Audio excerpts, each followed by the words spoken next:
Bonjour, rebonjour. Hier, j'ai donné une leçon sur pourquoi la guerre, pourquoi un homme tue un homme, et je voudrais refaire cette leçon pour plusieurs raisons. D'abord, elle n'a pas été enregistrée, et comme ça, vous pourrez la recevoir. Deuxièmement, je n'étais pas content de ce que j'ai dit, et je n'ai pas pu exprimer exactement ce que je voulais. Alors, je vais refaire cette conférence. Elle sera très légèrement différente de la précédente, parce que je vais essayer de relier les choses d'une manière plus précise. Bon, et la dernière fois, en fin de séance, à la dernière leçon, nous avions parlé de l'apoptose, c'est-à-dire de la mort cellulaire programmée. C'est un processus qui est connu déjà depuis assez longtemps, qui permet aux cellules de s'autodétruire en réponse à des signaux que nous recevons. Et quand les cellules s'autodétruisent, il y en a d'autres qui naissent. On voit ici sur l'image du diaporama la nécrose, c'est-à-dire cette peau qui pèle ici et qui est signe de l'apoptose, de la mort cellulaire. Des cellules meurent pour que d'autres naissent. Bien, celui qui fut qui est sans conteste, un des grands spécialistes de cette question-là, qui est un biologue, un médecin, qui était responsable aussi du comité consultatif national d'éthique en France, Jean-Claude Ameisen, qui entre parenthèses est juif. Ameisen a écrit un livre qui s'appelle La sculpture du vivant, le suicide cellulaire ou la mort créatrice. C'est intéressant, il utilise le mot suicide. Nous y reviendrons peut-être un peu plus tard. Le suicide cellulaire, c'est dur comme propos, hein, ce n'est pas facile à accepter. Commençons par mort cellulaire programmée. Programme de mort ou programme de vie? Est-ce que ça, quand les cellules meurent, ça nous permet de revivre ou peut-être de mourir? Et Jean-Claude Ameisen a écrit un texte là-dessus, et je voudrais que nous le lisions ensemble et que nous l'interprétions pour pouvoir y comprendre un peu plus. Et je vous rappelle toujours que nous sommes dans l'optique de la guerre et de pourquoi l'homme tue l'homme. Alors, on va avoir ici une base biologique qui va essayer de nous montrer que le fait de faire la guerre est peut-être quelque chose qui dépasse notre conscient pour s'insérer dans le biologique. On a longtemps pensé, je suis en train de commencer à lire, on a longtemps pensé que la disparition de nos cellules, comme notre propre disparition, ne pouvait résulter que d'une incapacité intrinsèque à résister au passage du temps et aux agressions de l'environnement.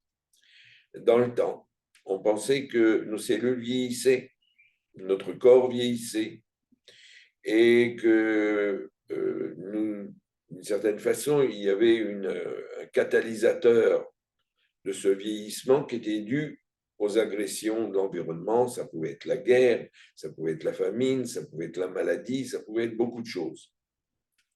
Continue Ameisen, mais les concepts de mort cellulaire programmée, de suicide cellulaire et d'apoptose ont profondément transformé notre vision des relations que la vie entretient avec la mort et avec le temps.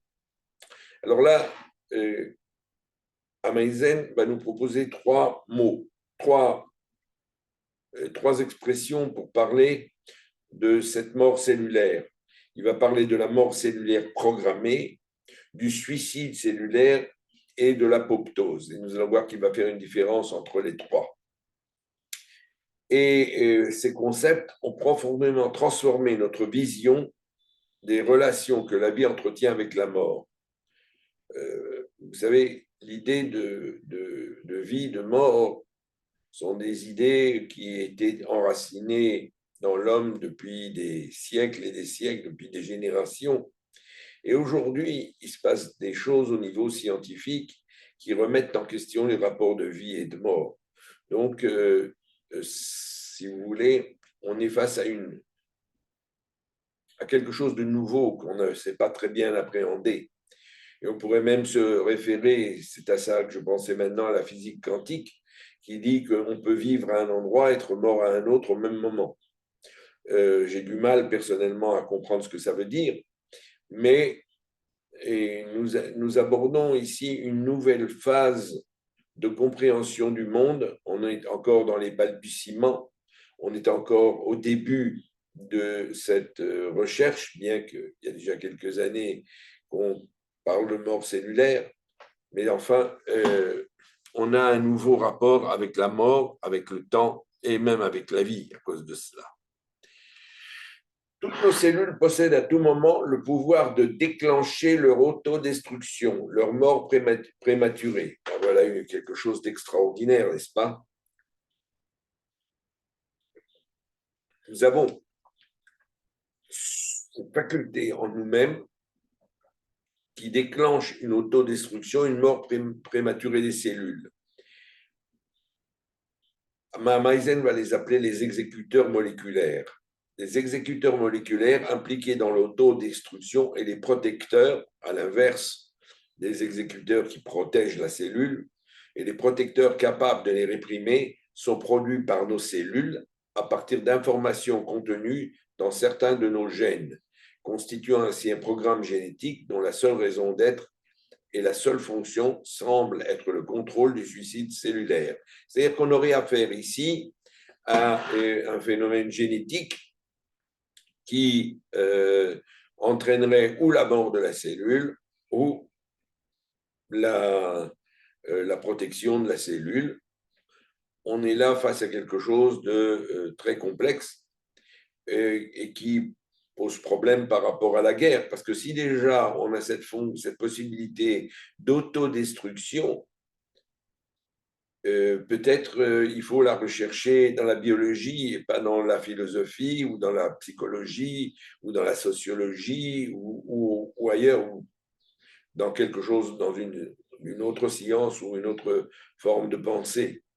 Donc ça serait quelque chose qui serait intrinsèquement dans notre personne et qui expliquerait le pouvoir de la guerre, la pulsion de guerre, si on peut dire.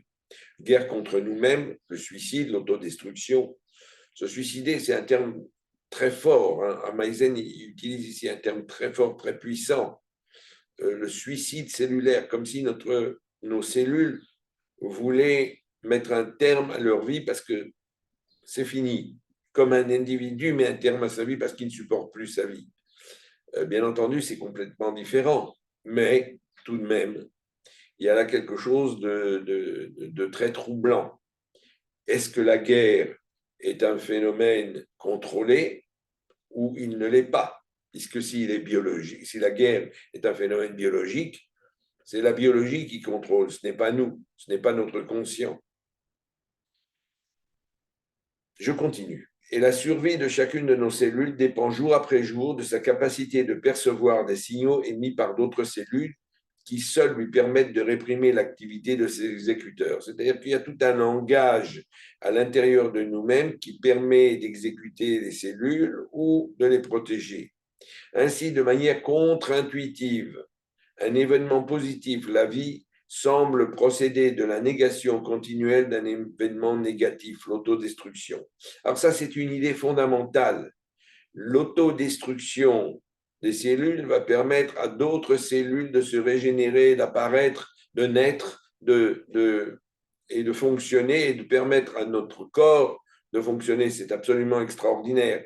Nous retrouverons cette idée-là plus tard chez une femme qui était une grande scientifique qui s'appelle Sabina Spielrein, mais j'en parlerai beaucoup plus tard. Donc, il y a quelque chose de positif dans l'autodestruction, parce que l'autodestruction, nous dit Meisen, peut permettre la vie. Cette fragilité même, ce sursis permanent et l'interdépendance absolue qu'ils font naître entre nos cellules sont l'une des sources essentielles de notre complexité, de notre plasticité et de notre longévité. Alors, l'interdépendance, il s'agit de quelque chose qui n'est pas seul, qui ne fonctionne pas en autonomie ou en autarcie. Non, c'est une interdépendance absolue qui existe entre les cellules et qui nous permettent de vivre plus longtemps ou d'une manière plus facile peut-être, plasticité, mais en tout cas très complexe, puisqu'il y a complexité. Mais ce couplage du destin de chaque cellule à celui de la collectivité à laquelle il appartient ne représente que l'une des dimensions du contrôle social de la vie et de la mort. Donc, ça serait quelque chose de l'ordre du social, c'est-à-dire il y a une vie sociale, entre guillemets, des cellules. À un autre niveau, chaque cellule constitue à elle seule une société hétérogène complexe. C'est-à-dire qu'il y a une vie sociale de toutes les cellules ensemble, mais il y a une vie sociale de la cellule par rapport à elle-même parce qu'elle est complexe. Parce qu'une cellule, ce n'est pas seulement un noyau avec une membrane et une espèce de plasma intérieur, mais c'est quelque chose de beaucoup plus complexe. La cellule elle-même, en elle-même, elle est déjà tout un monde et probablement elle le deviendra de plus en plus avec la recherche scientifique.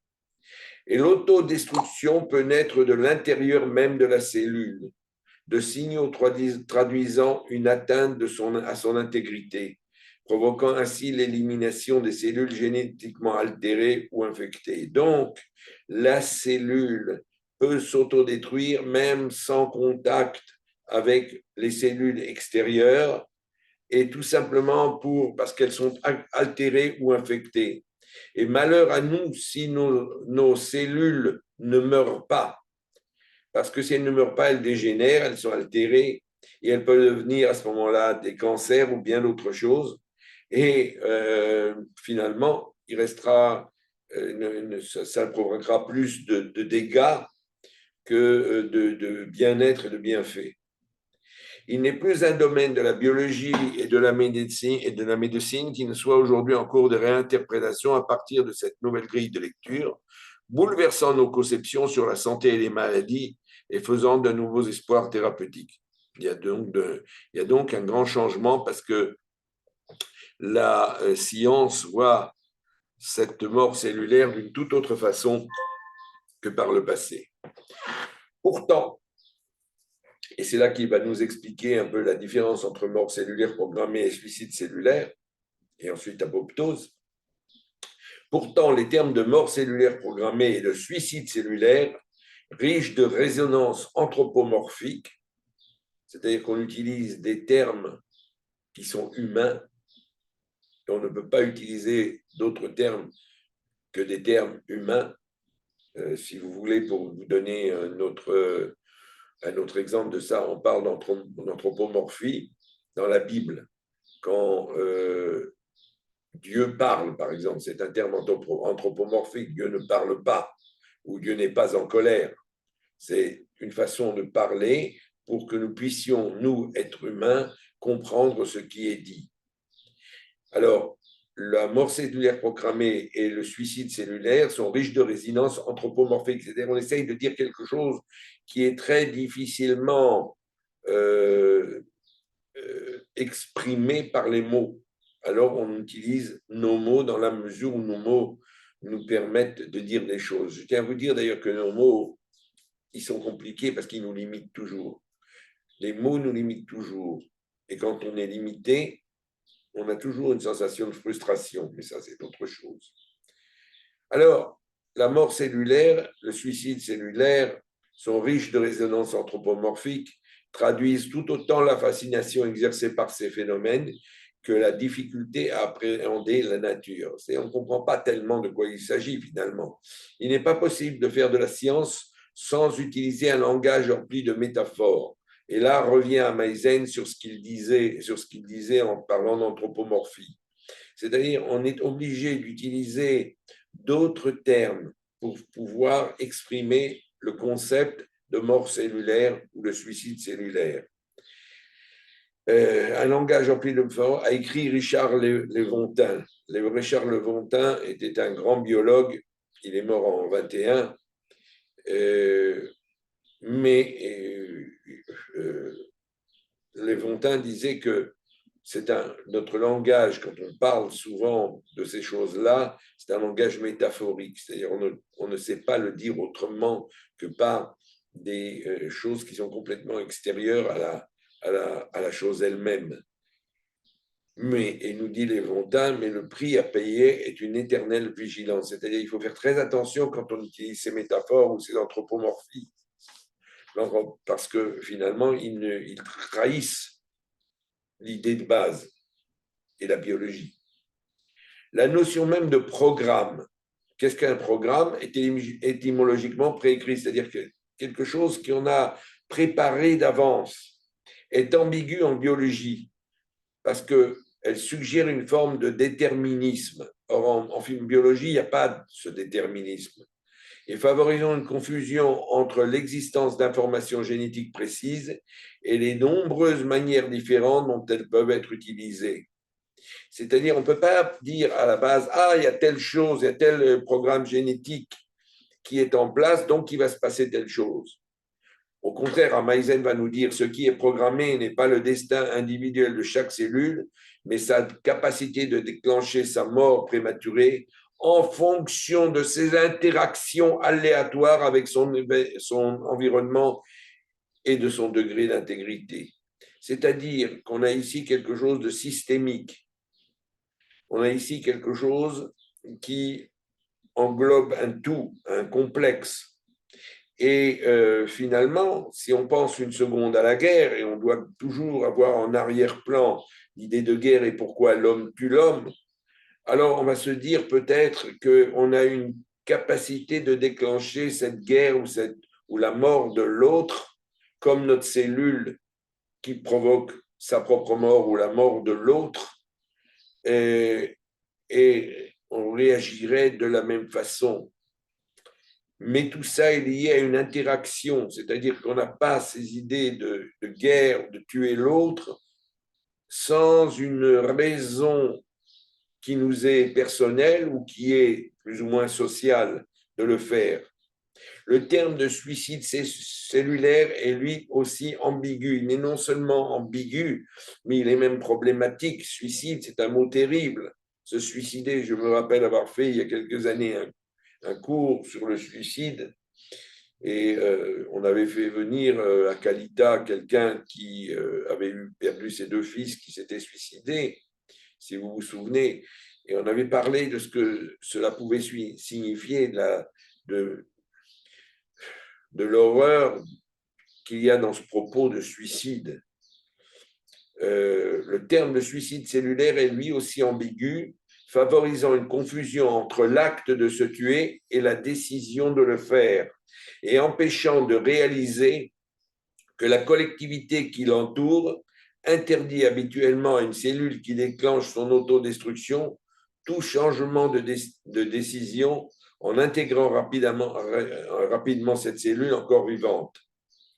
Donc, le terme est ambigu parce que c'est un acte d'autodestruction qui, une fois que ça a été mis en place, que ça a été décidé, si on peut dire, si on peut parler de décision pour une cellule, tout l'ensemble va faire en sorte que la cellule qui va s'autodétruire ne puisse pas changer son point de vue, ne puisse pas dire ah ben non, je ne vais pas me suicider. Entre parenthèses, c'est peut-être la grande différence avec le suicide que nous connaissons chez l'homme, c'est qu'on peut se suicider ou ne pas se suicider. J'ai bien connu des gens qui ont essayé de se suicider, mais ils se sont arrêtés au dernier moment, se rendant compte de ce qui allait, prenant une certaine conscience de ce qui allait se passer. Maintenant, Ameisen va définir le terme d'apoptose. Quant au terme d'apoptose, la chute, comme celle des feuilles en automne, c'est ça, une apoptose, c'est une chuter, tomber. Quant au terme d'apoptose, ce qu'il désigne est la série de transformations stéréotypées que subit habituellement une cellule en train de se détruire. Alors, il y a une transformation stéréotypée. Qu'est-ce que ça veut dire stéréotypé? C'est-à-dire, finalement, c'est fixe et on a une idée de la question, mais peut-être qu'on ne la saisit pas bien parce qu'un stéréotype, c'est quelque chose qui ne tient pas tellement debout. Hein. Ce qu'il désigne est la série de transformations stéréotypées que subit habituellement une cellule en train de se détruire, comme s'il y avait un processus de destruction extrêmement précis. Et l'utilisation fréquente de ce terme comme synonyme des deux premiers a favorisé une confusion entre les exécuteurs moléculaires responsables de la mort et les outils simplement impliqués dans les transformations qui l'accompagnent sans obligatoirement la causer. C'est-à-dire, on a finalement quelque chose qu'on ne comprend pas bien, parce qu'entre les exécuteurs moléculaires qui provoquent la mort et la transformation, ça provoque la mort ou ça provoque la transformation? On pourrait revenir sur l'idée de suicide, ou même sur l'idée de mort, parce qu'elle nous accompagne tout au long de ces séances. Là, peut-être que la mort est une transformation et non pas une fin. Un corps en putréfaction, c'est un corps qui se transforme, qui se répand dans le cosmos, qui explose dans le cosmos. Et la cellule, quand elle s'auto-exécute, elle produit la même chose à peu près. Alors, Amaisen nous dit, pardon, ce pouvoir de déclencher leur mort prématurée, comment se fait-il que nos cellules le possèdent? D'où nos cellules ont ce pouvoir de destruction, d'autodestruction. C'est-à-dire que l'homme a le pouvoir de destruction sur lui, il peut se suicider ou il peut tuer l'autre. On a toujours ce pouvoir. Chacun d'entre nous a ce pouvoir. Est-ce que c'est un pouvoir biologique? Est-ce que ce n'est pas un pouvoir biologique? C'est-à-dire quelque chose qui est contrôlé par nous, qui ne l'est pas. La mort cellulaire programmée est à l'œuvre dans les corps de tous les animaux et de toutes les plantes multicellulaires qui ont été explorées à ce jour et dont les premiers ancêtres sont probablement apparus il y a 1 milliard d'années. Bon, je ne discute pas sur ce temps, milliard d'années, ça peut être 1 milliard, ça peut être 10 milliards, ça peut être 100 milliards, ça peut être 1000 millions, ça peut être, je ne sais pas. Mais elle est aussi à l'œuvre dans les innombrables sociétés que composent les êtres vivants les plus ancestraux, les organismes unicellulaires, y compris les bactéries, dont l'origine remonte à 3 ou 4 milliards d'années, les myxobactéries par exemple, lorsque l'environnement devient défavorable, s'assemblent en corps multicellulaires qui peuvent prendre la forme de petits arbres. Et ça, nous le voyons très bien même à d'autres niveaux. Je me souviens d'une émission montrant des vers. Les vers de terre ont besoin d'humidité. Et s'ils n'ont pas d'humidité, ils vont s'assécher et mourir. Et donc, quand les vers manquent d'eau, manquent d'humidité, ils se rassemblent en boules pour maintenir une certaine humidité, pour garder le maximum d'humidité entre eux. Et ils forment comme un tout. Hein. On a l'impression qu'ils sont attachés les uns aux autres. Ils forment une espèce de boule comme ça. Or, si l'humidité revient, nous voyons que ces vers se séparent à nouveau. C'est absolument extraordinaire, ça. Mais c'est un peu la même chose ici.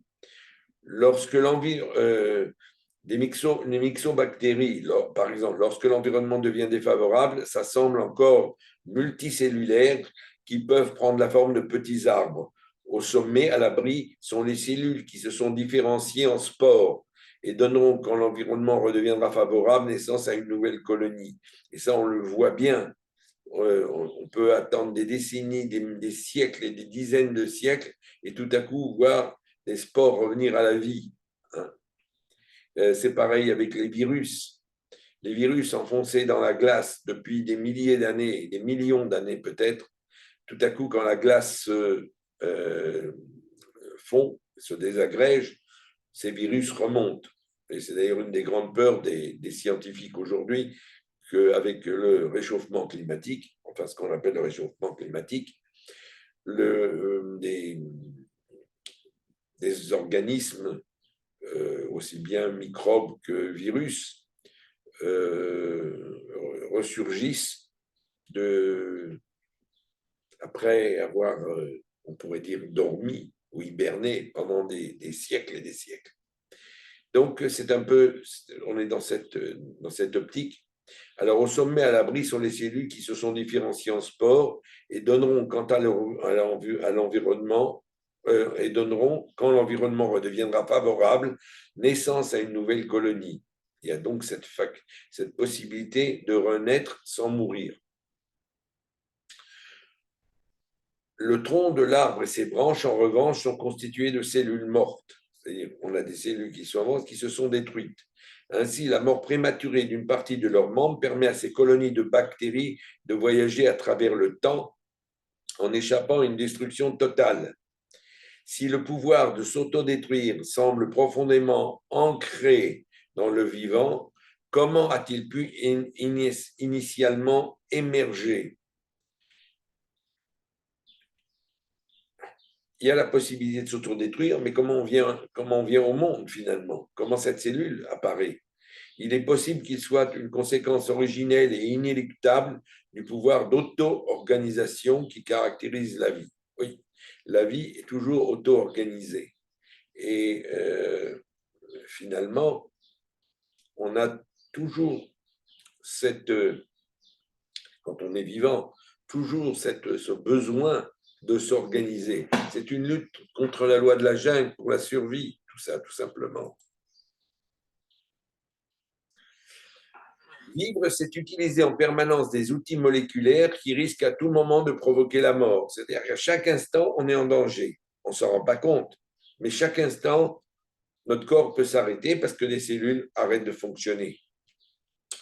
Tout en étant aussi capable de les réprimer. C'est-à-dire, on peut les réprimer, ne pas les réprimer. Quelles sont les lois qui régissent ces choses-là?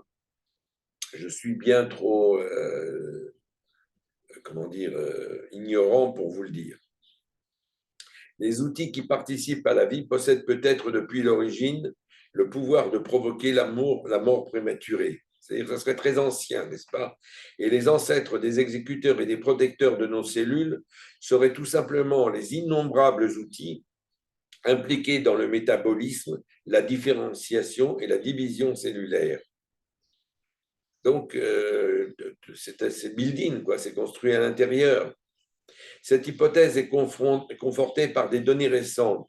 D'une part, il semble qu'il existerait plusieurs programmes d'autodestruction différents dans nos cellules, capables d'opérer alternativement ou en parallèle. Il n'y aurait pas un programme d'autodestruction, mais plein de programmes d'autodestruction. Ça fonctionne pas, on ne sait pas comment ça fonctionne exactement.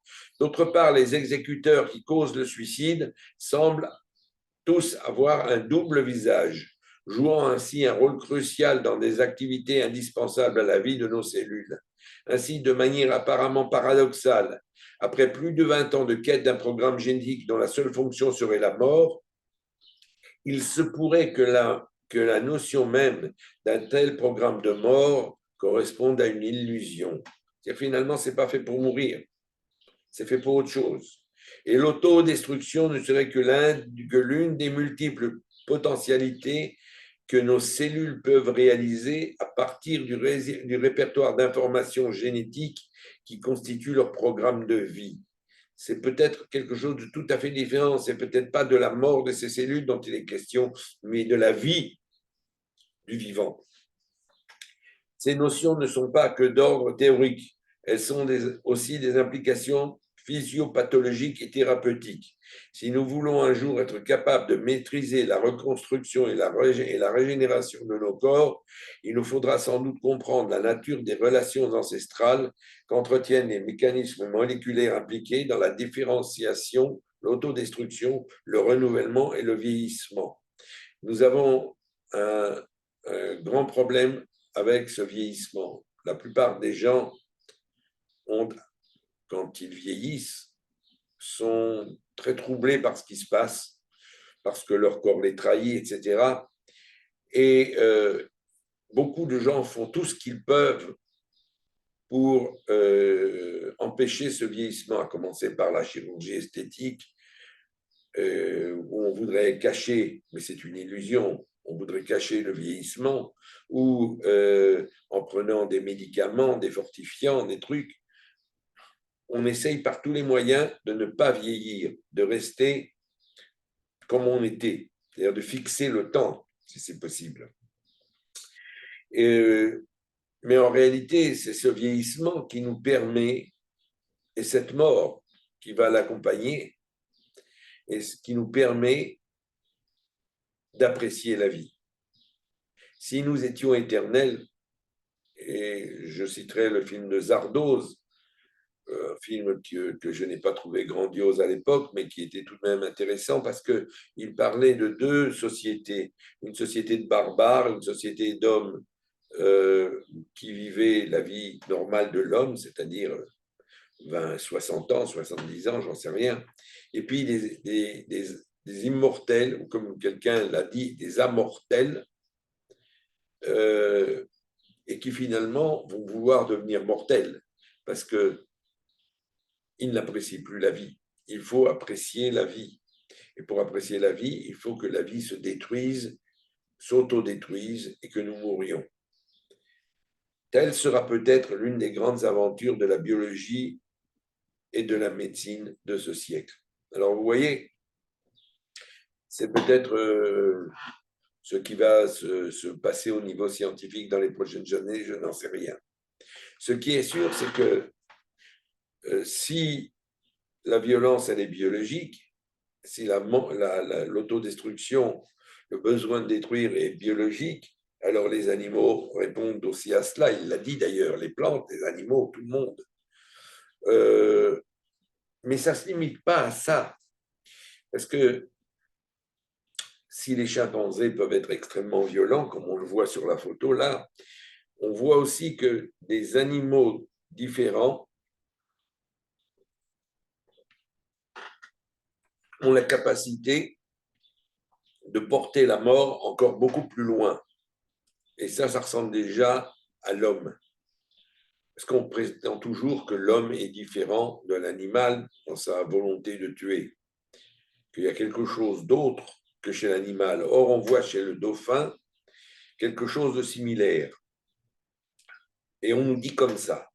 Habituellement, les dauphins dévorent leur proie une fois qu'elle est à leur portée, mais pas les poissons globes. Alors, quand ils s'attaquent à des poissons globes, le jeu est tout à fait différent.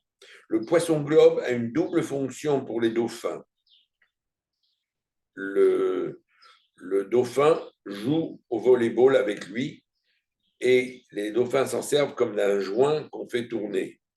On a vu que les dauphins jouent avec ce poisson pendant plus de 30 à 40 minutes. D'abord, ils le poussent un peu pour les faire exploser. Le poisson globe contient une toxine qui, lorsqu'elle est consommée avec modération, peut faire planer les dauphins. Ensuite, on remue ce poisson globe et on le mange en petites bouchées. En captivité, il a été observé qu'après avoir consommé un poisson globe, les dauphins gloussaient et fixaient leur propre reflet, comme s'ils avaient été drogués. Donc, il y a un jeu, on fait sauter le dauphin, mais ce n'est pas seulement chez les dauphins qu'on trouve ça. On dit que l'homme exprime, quand il tue l'autre, il exprime un certain sadisme. Il s'amuse avec l'autre souvent. Hein. On le voit souvent faire mal par plaisir. Les orques sont des mammifères très intelligents et rusés. Ils sont connus pour lancer leur nourriture en l'air plusieurs fois de suite, pour frapper les phoques avec leur queue, juste pour s'amuser, et pour écraser les pingouins contre des rochers, les rendant inconscients avant de les manger. Parfois, ils tuent juste pour tuer. En dehors de ça, ils sont connus pour intimider, violer et souvent tuer leurs petits.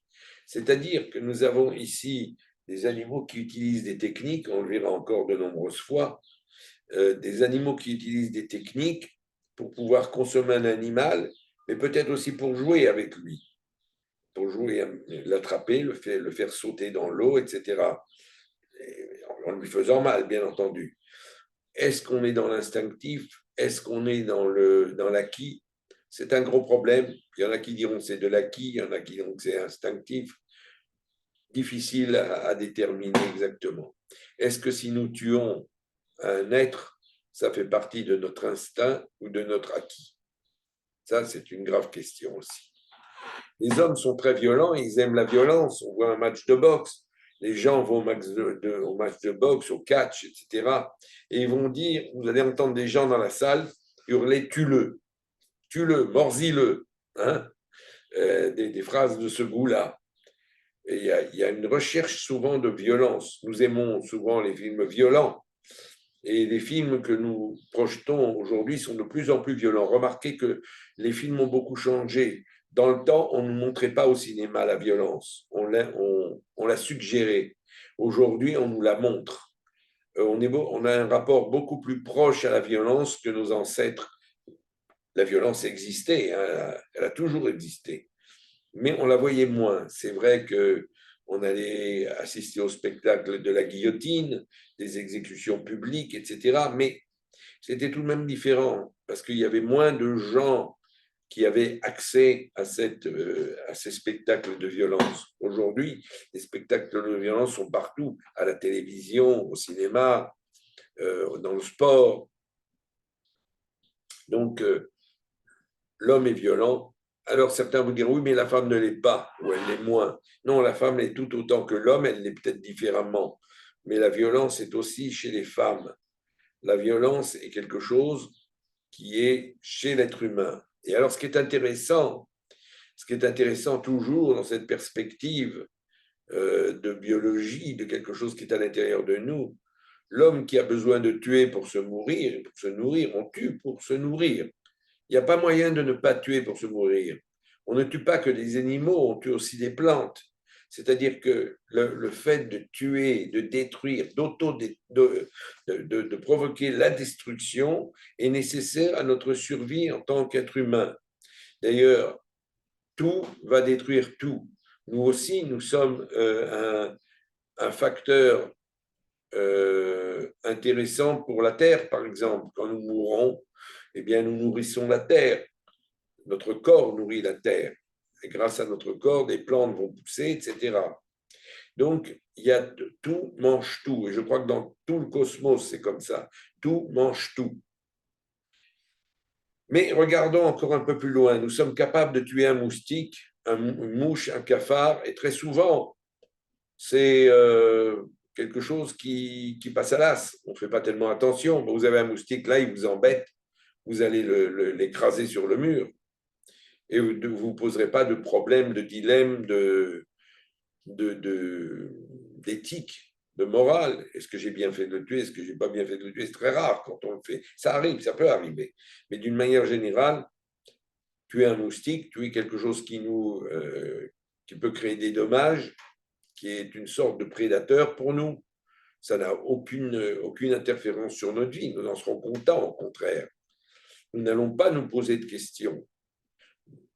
Il y a en Inde une secte qui se couvre la bouche, balaye le sol en marchant très lentement avant d'avancer pour ne pas tuer des particules microscopiques.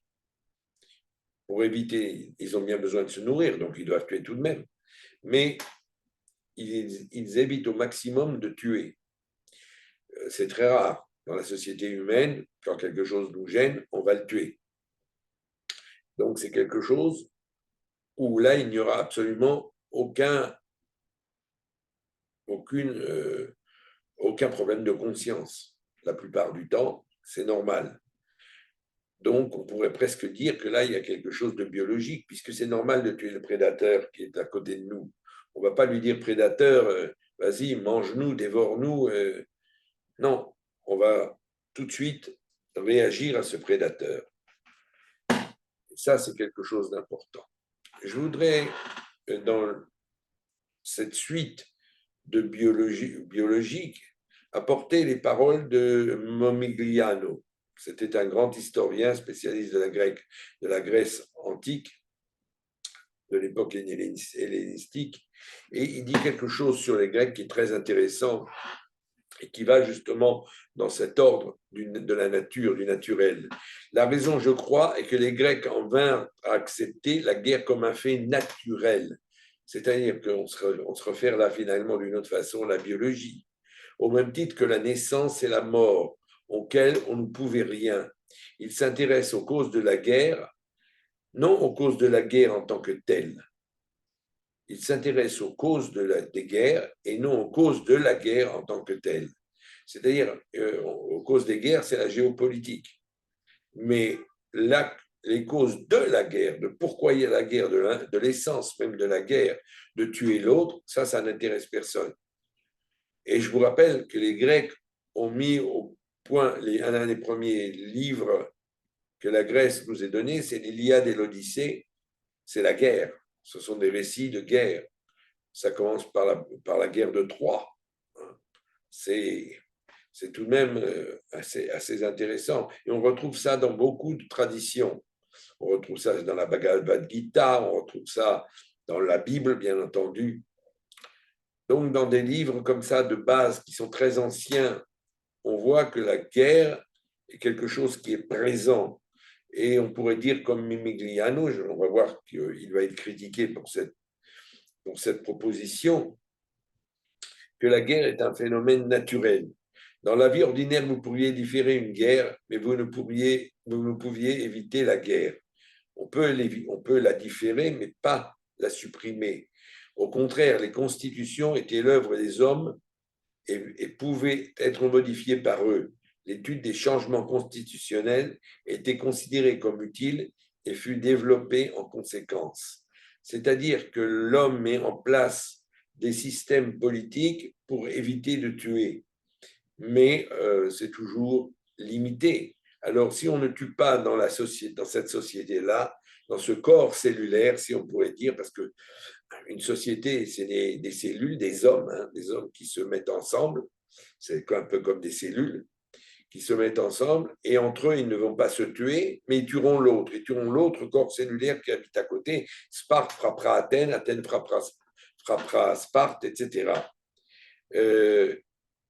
Mais dans notre société, nous mettrons en place des feux rouges, nous mettrons en place des sens interdits, nous créerons des passages piétons pour que les gens puissent vivre d'une manière ordonnée sans que la loi de la jungle règne sur nous. Donc, c'est ça que nous dit Modigliano, la guerre est naturelle. Or, vient un autre scientifique du nom de David Bouvier, qui s'occupe d'archéologie et qui va contredire les propos de Momigliano. Il nous dit comme ça: constatant l'absence d'une réflexion grecque sur le problème de la guerre connu phénomène en soi, de la guerre connue phénomène en soi, c'est-à-dire la guerre, elle pourrait être étudiée en tant que telle, mais elle ne l'est pas. Est-il légitime d'en déduire l'évidence d'un principe qui ressortirait de la nature? Alors, est-ce que Momigliano il a raison? Peut-on interpréter la fréquence des conflits antiques comme une preuve de l'adhésion naturelle des Grecs à la guerre? Peut-on interpréter la fréquence des conflits antiques comme une preuve de l'adhésion naturelle des Grecs à la guerre? Question. Je répète que je ne le crois pas. Prenons par exemple la mort avancée par Momigliano. La mort aussi relève de la nature, mais cela n'a pas empêché les Grecs de spéculer sans fin autour de la mort, ni d'imaginer une racine mortelle, forme transcendée de la condition humaine. Il parle des dieux, là, des dieux qui ont forme humaine, qui ne sont pas des humains, mais qui se conduisent comme les humains, qui se battent entre eux, qui font que les hommes se battent entre eux. On a quelque chose là qui est assez difficile à comprendre, comme si c'était, comme si le monde, la création, enfin chez les Grecs il n'y a pas de création, mais dans dans cet univers, tout se situe autour de cette guerre qui serait d'ordre de la nature. Mais, nous dit Bouvier, face à ça, les Grecs n'ont pas étudié tellement la guerre, du moins sur le plan de nature, mais ils ont étudié la mort. Ils ont étudié la mort et ils ont spéculé sur cette mort. Et ils ont imaginé tout un tas de choses sur la mort. Alors, si ils ont traité de la mort comme ça, pourquoi pas de la guerre? Ni la dimension naturelle de la mort, ni sa fréquence n'ont jamais empêché l'homme de rêver à sa négation, ni d'élaborer des solutions pour tenter de la retarder ou l'adoucir. C'est vrai que les hommes ne voulaient pas la guerre, hein, parce que la guerre apporte la mort et les gens ne veulent pas mourir. Par ailleurs, les penseurs grecs qui ont le mieux expliqué et traité de la guerre sont précisément ceux qui l'ont placée au cœur de la nature et du cosmos. Le fait de considérer la guerre comme un principe cosmique premier n'empêche ni Héraclite ni Empédocle d'en parler jusqu'à construire une représentation du monde qui la justifie pleinement et définitivement. Il est difficile ici de ne pas rappeler que les penseurs grecs ont été physiciens avant d'être philosophes. C'est-à-dire que la guerre serait quelque chose tout de même de l'ordre de la nature. Même Bouvier en arrive à cette conclusion-là, bien qu'il s'oppose à la façon dont Momigliano a parlé. Mais la guerre est pour les Grecs quelque chose de naturel. La guerre fait partie de la violence. Et la violence est un état émotionnel affectif. Donc la guerre va être aussi un état émotionnel affectif. Les gens qui rentrent en guerre, que ce soit en guerre individuelle de l'un contre l'autre, contre votre voisin et tout, c'est quelque chose qui va augmenter nos émotions, nos sentiments et jouer un rôle dans notre devenir. Eh bien, c'est exactement comme la violence. La violence, elle joue aussi un rôle dans notre devenir.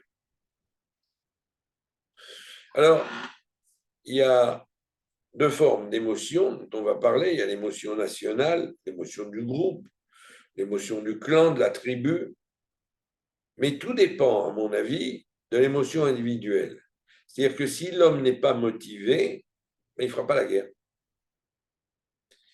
Il faut qu'il soit motivé pour pouvoir faire la guerre. Il faut qu'il ait une raison émotionnelle de la faire. Cette raison émotionnelle peut être une injustice, peut-être un sentiment d'une nécessité quelconque de nettoyer, de faire disparaître des gens qui sont prédateurs, etc. C'est très compliqué. Mais ce qui est sûr, c'est qu'en sans l'émotion individuelle, il est très difficile de faire la guerre. Quand vous avez des soldats qui ne sont pas motivés, ils ne font pas bien la guerre. On l'a vu des milliers de fois, parlons du Vietnam une seconde, les soldats américains n'étaient pas motivés, ils ont perdu la guerre. Chaque fois que les troupes ne sont pas motivées, ça se passe mal. On voit d'ailleurs que les Russes actuellement sont peu motivés dans la guerre en Ukraine, les Grecs et les Ukrainiens sont très motivés, donc on voit la différence. Je voudrais maintenant apporter les courts propos de Gaston Boutoul, qui est un sociologue français qui a créé pas une science, mais une branche de la science qui s'appelle la polémologie. C'est proche de la criminologie. La polémologie, c'est l'étude objective des sciences des guerres en tant que phénomène social. Comme il est sociologue, pour lui, c'est le côté social qui va jouer. Et il va nous dire la chose suivante. Mais c'est chez les fourmis que l'on trouve les penchants guerriers les plus caractérisés. C'est-à-dire qu'il y a des sociétés qui sont plus guerrières que d'autres. Donc, on revient à l'idée peut-être de nature, là. Il y a des sociétés qui, naturellement, seraient plus méchantes que d'autres. Ça, c'est quelque chose qui est très troublant en réalité. Donc, mais c'est chez les fourmis que l'on trouve les penchants guerriers les plus caractérisées. La guerre représente la mise à exécution des buts systématiques d'ordre principalement guerrier. Et je vais vous montrer à partir de là quelque chose qui est assez remarquable. Même les redoutables guêpes qui vivent à la cime des arbres ne sont pas de taille devant ce rouleau compresseur.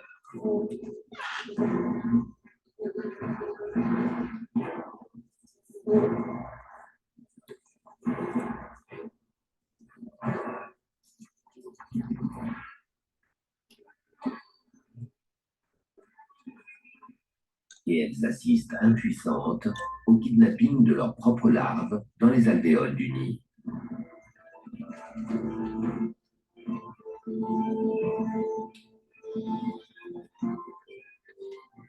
D'autres ouvrières rapportent le butin aux jeunes insatiables.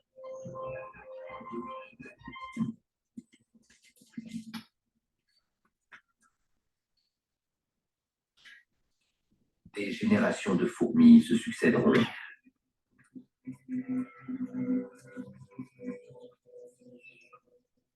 Mais leur spectaculaire voracité, elle, est immuable.